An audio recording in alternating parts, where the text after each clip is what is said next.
You can showcase several categories of your audience that is, like technically tech-oriented. Okay. And if the brand will see that there is a high level of interest of the audience of this channel in these categories, it will mean that this is the right channel to integrate, for example, a launch of a new,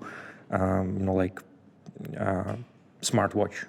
Well, this is like that. exciting, really. This is Yeah, this this is the is- data this- that hasn't been yeah. available so Yeah. far.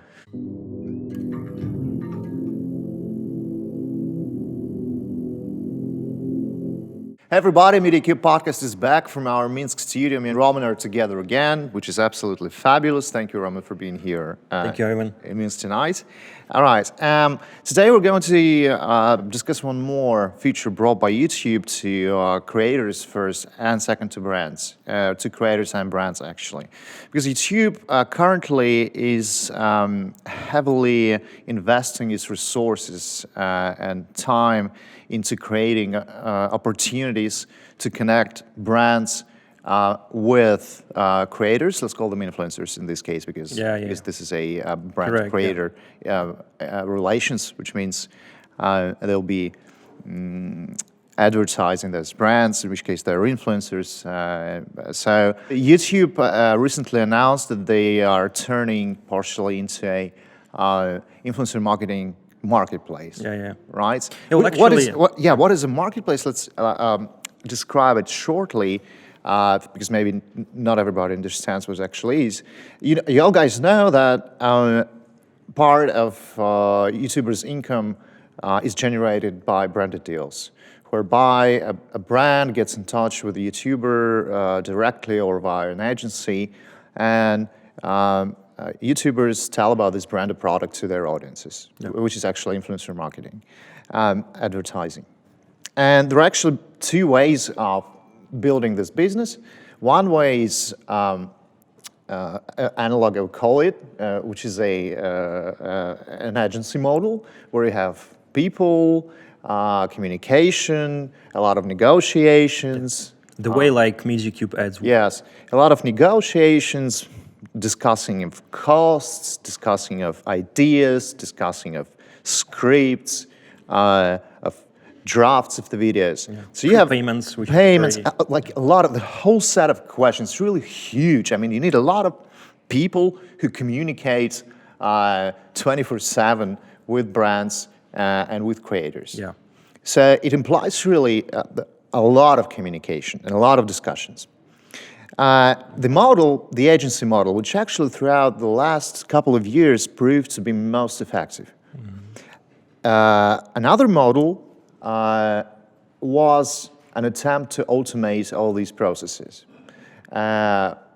Marketplaces. There are actually a lot of them. What is that? This is a platform where you have creators with their cabinets. Creators create their cabinets, at least their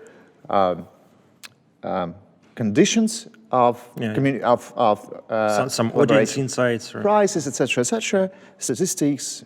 Yeah. And you have a business side where you have brands with the same functionality. Yeah. So if a brand wants to collaborate with an influencer, they can just search influencers based on certain parameters they want, audience, geography, genre, vertical. And communicate with them right through the platform, right? In the majority of cases. In the majority of cases, yes, but not all platforms were designed in the way to provide communication tools within the platform. So it was supposed like they would just find an influencer, get in touch, and then jump over to WhatsApp or email. Or any other messenger. Yeah. So as we at Mediacube have been doing this for almost 4 years right now, and we've witnessed the evolution of them. The evolution of influencer marketing and the evolution of both models. Or downgrade, maybe. Yes, from my perspective, I can definitely tell that marketplace model failed. Yeah. Why? I mentioned this already. It was my first premise. Because influencer marketing is 90% communication. Yes. People to people, analog good old school business. Yeah, yeah. It is really impossible to automate negotiations. It is impossible to automate creators' lack of responsibility. You know, it is impossible to automate all those things. You have to negotiate. You have to be flexible. You have to be diplomatic.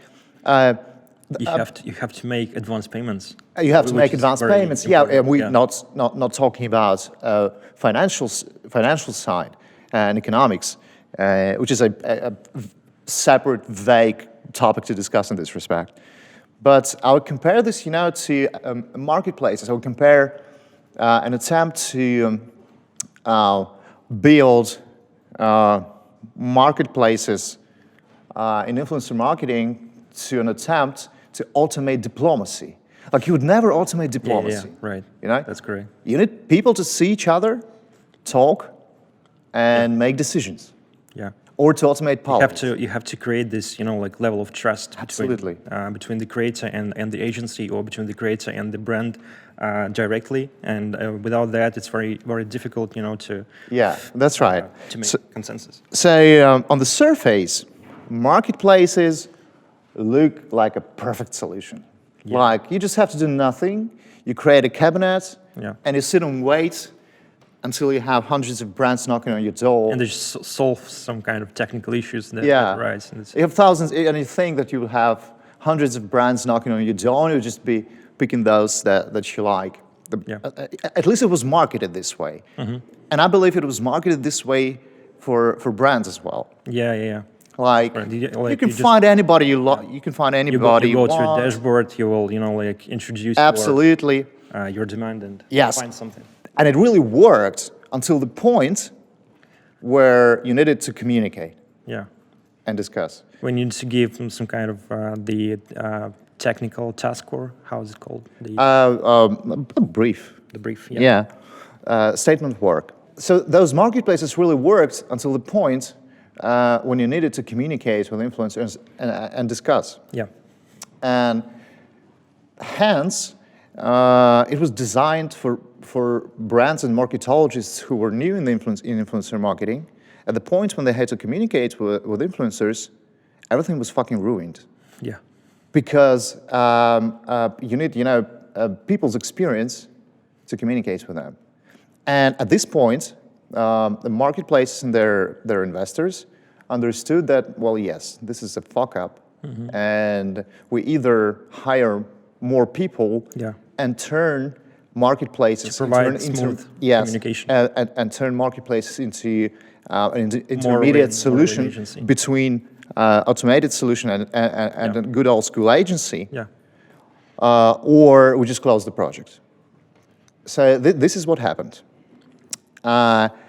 Those marketplaces that were able to change towards agency model and find at least a mixed solution, they're still working. Yeah. Those that were not failed. Yeah. So what is YouTube doing at the moment? So, you know, one of such platforms was FameBeat that was acquired by YouTube a couple of years ago. I know. And in 2020, they just rebranded FameBeat into YouTube BrandConnect. And now they're trying to roll this tool out to a wider range of creators. Currently, it's available in the US, UK, and Canada. And creators can find it right in the monetization tab, along with the memberships, along with the product tagging for those creators whom it was made available, along with the super chat, super stickers, and all other monetization features that is available there. And still, they are trying, you know, like to add some features that might be helpful for brands to find the proper channels where they would like to advertise their product. And they try to simplify this way for the creators because they, you know, like introduced the so-called media kit, where creators can, you know, like within several clicks. Sorry for interruption. I'm just wondering, in what way would they be different from thousands of marketplaces that are out there? That is the question. Yeah, and that don't work actually. Yeah, that is a question. And I think it's going to be kind of a connection between the technical solution and the sales team People, yeah. that sells the reserved ads at Google, because it's a huge teams all I around got the you, world, yeah. and I think it's going to be a part of their everyday job someday, maybe, because when YouTube and Google realize that marketplace doesn't work in a way they would like it to work, they will definitely will have to introduce the like this communication between the creators and brands, because it will definitely be needed, because we can see that there is no way how it can work otherwise. And these kind of media kits, they help creators, like to create kind of a pitch deck where they can add some information that is not even in YouTube Analytics, something like shopping interest, something like audience interest, and it's based on the internal data that only Google has.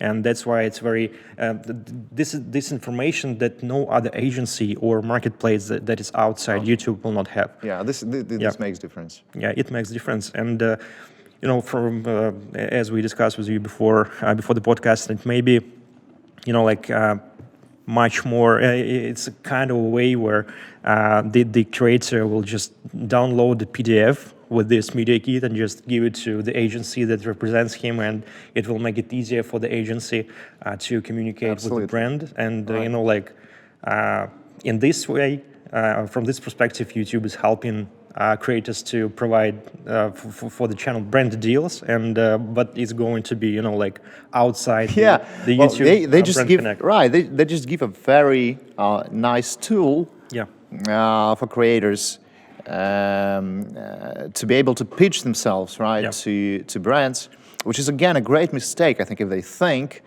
that creators would pitch themselves to brands. Creators themselves would never do that. I can imagine. They are not pitching them. They are not trying to make creators pitch themselves. They just give them the tools where they can, like outline, where they can showcase the, like particular sets of audience that they would like to showcase in within this media kit. And when this media kit reaches the brand, I don't know how it within the platform. This is the idea. Maybe it happens like that there is a team at Google side that like receives this media kit and like tries to give it to certain brands. Maybe it works like that. Maybe there is like a huge brand that also have a big team that like analyzes the brand dashboard within the YouTube BrandConnect, and they like see these media kits and they can decide whether they would like to have to integrate something into this content. Right, well, but you were no idea how it works. Yeah, but no, you were absolutely correct saying that it just gives a creator an additional and very useful tool. Yeah, because to give away to an agency. It happens within several clicks. You just don't need to do anything specific, anything difficult, and it's just simplify the way. Maybe they will not consider it, like the best source of their ad integrations. Maybe it's going to be just like additional way because it's very easy to do. And maybe it will make sense in some way. That's right. But as you also may know, one of the models of cooperation between creators and agencies is what we call exclusive partnership. Yeah. Which means that a creator and his managers, her managers, outsource all processes regarding branded deals and advertising to other people, to agencies. And agency has their email designed specifically for offers from brands, and all communication about potential and current offers is going through an agency. Yeah. And it cannot be done any other way. Yeah. But maybe there is one of the following steps that are going to be implemented by YouTube team, because maybe they will try to buy some creators who will be exclusively presented by YouTube BrandConnect. Could be.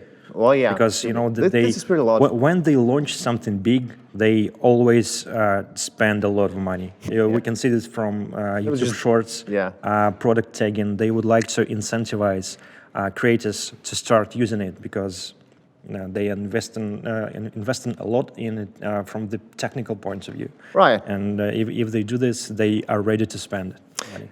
That's right. But well, currently agencies, I think, should and will use this opportunity to tell their, especially when this feature spreads over to other territories, not only to US, Canada, and UK. They'll just collect all this data from their exclusive creators, and this would give agencies an extra opportunity to pitch their creators with this data that is not available anywhere else to brands, and to sell their creators to brands, because actually one of the conditions of this exclusive partnership between creators and agencies heavily pitch these creators to brands and bring brands to collaboration. This is one of the ways, and I think the sales teams in different countries will let YouTube do this, because it's already working when they are selling reserved ads to different types of content. Yeah, unique data will be available in this PDF kit. Yeah, in the Media Kit currently there are shopping interests. For example, if there is, it's based on some Google data that is collected based on different users. The same set of shopping interests that is available in Google Ads when you try to launch campaigns, because you can, you can target your ad campaigns within the Google Ads to a specific audience according to the interest and according to the shopping interests. And all those categories are available also in this Media Kit. And if you can see that there is you would like, for example, to pitch yourself to a tech company, you can showcase several categories of your audience that is, technically tech-oriented. And if the brand will see that there is a high level of interest of the audience of this channel in these categories, it will mean that this is the right channel to integrate, for example, a launch of a new, smartwatch. Well, this is exciting, really. This is the data that hasn't been available so far.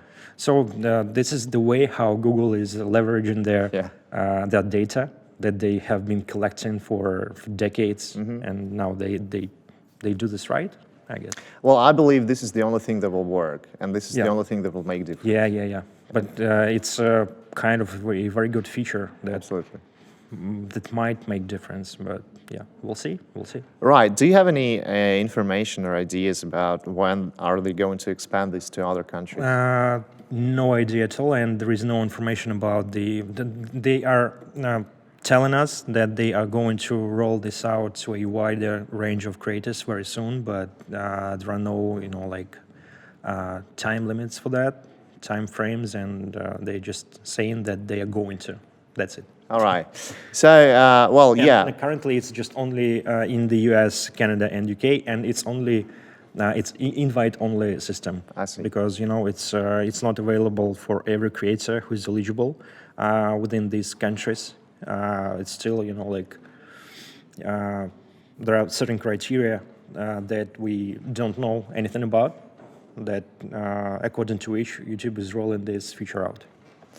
I see. Well, all in all, this is, again, pretty exciting. I myself, from my experience, really doubt that it will work as a marketplace model, but if you're telling they're bringing in and hiring sales force from Google, that will work this way, definitely. Like, this is a mixed model. Yeah, so guys, if you are from the US, UK, or Canada, please go to your monetization tab, and if there is a BrandConnect section there, please try to fill out the Media Kit and let us know what will happen next, whether you're going to have any brand deal through this platform, and we're just curious about how it really works. Yeah. So just leave a comment in the comment section. We will really appreciate it.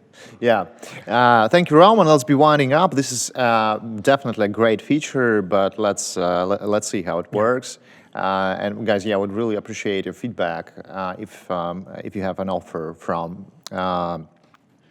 YouTube platform and would describe in a comment all the process, how it really worked, and whether it was successful or not.